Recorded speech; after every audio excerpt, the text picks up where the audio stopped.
Welcome to Daily Life Connection. We're going to continue to explore the heart of God today, looking at another concept of who He is.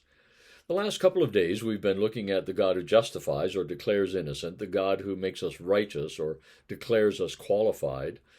Today, I want to talk about the God who reconciles us. Those three words, justification, reconciliation, and righteousness, we sort of get those all tied together, but they do have separate meanings for us, and they're good news for us as well. So we've talked about justification, the God who declares us innocent.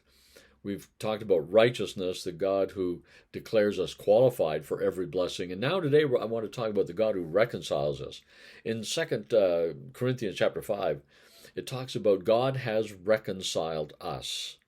Won't you be reconciled to God? The God who reconciles. The God who reconciles is the God who declares us friends. He declares us friends. One translation says it that way. It says, God has already made you his friends. Won't you make him your friend? And that's incredibly good news to us today. You see, if I'm just declared innocent, that's kind of a technical, legal thing, isn't it? If I'm declared qualified, that's also sort of a technical, legal standing that I have. I'm righteous. But being reconciled is much more relational than the other two. I can be innocent and I can be reconciled, and still it can be kind of a cold, antiseptic sort of relationship. I don't want that with my Father, and neither does he want that with us. His heart's desire is that we be his friends. Jesus said that. I no longer call you servants, but I call you friends. We hear, in the scriptures, it talks about so-and-so was a friend of God. We hear about David, who had a heart after God. We're talking about relationship here.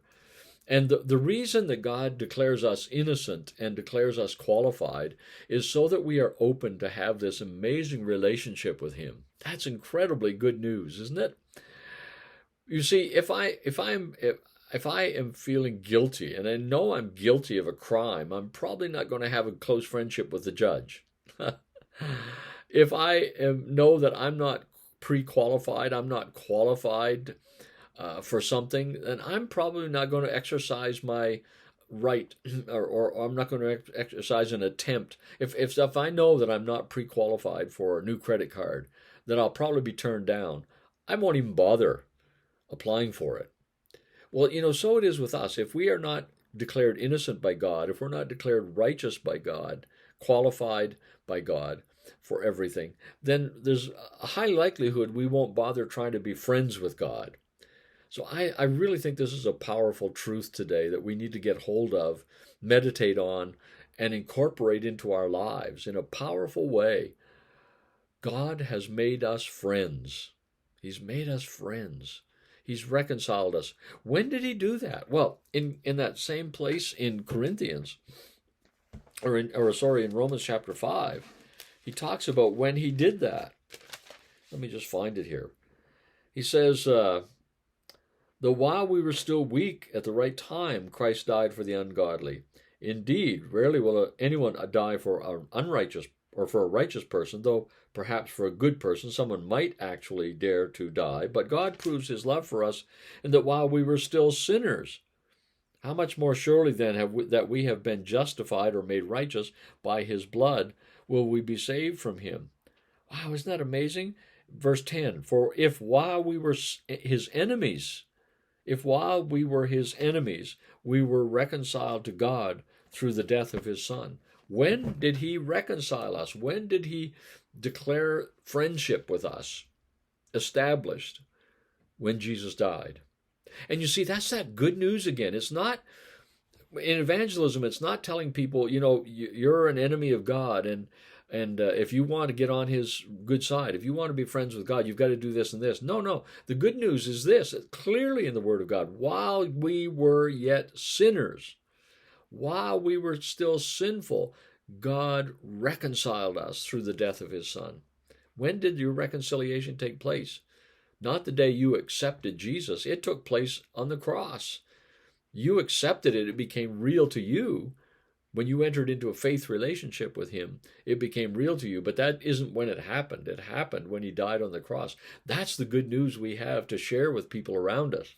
Not you can be reconciled. You can be friends with God, but that he's already friends with you. That's exactly what Paul says in 2 Corinthians chapter 5, verses 19, 20, 21. He says, we're ambassadors. What are we saying? We're telling people you are already reconciled to God. Won't you accept that?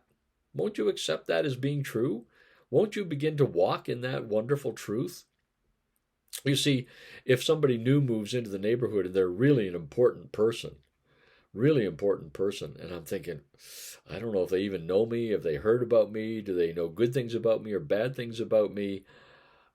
If somebody tells me, oh, they already consider you one of their best friends, wow, then, immediately I feel open to go and meet that neighbor and walk in that relationship that neighbor has already determined about me. That's our God.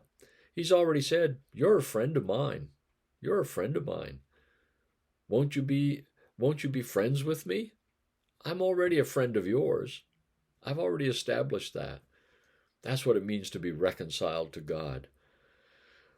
Through Jesus, the world has been reconciled to God. Every last person has been reconciled to him. The tragedy is so many don't know that or don't trust it's true. But for you and I today, let's trust it's true. Relax and rejoice in him today that you are a friend of God and he is a friend of yours. Let's think about that. We'll talk again tomorrow. God bless.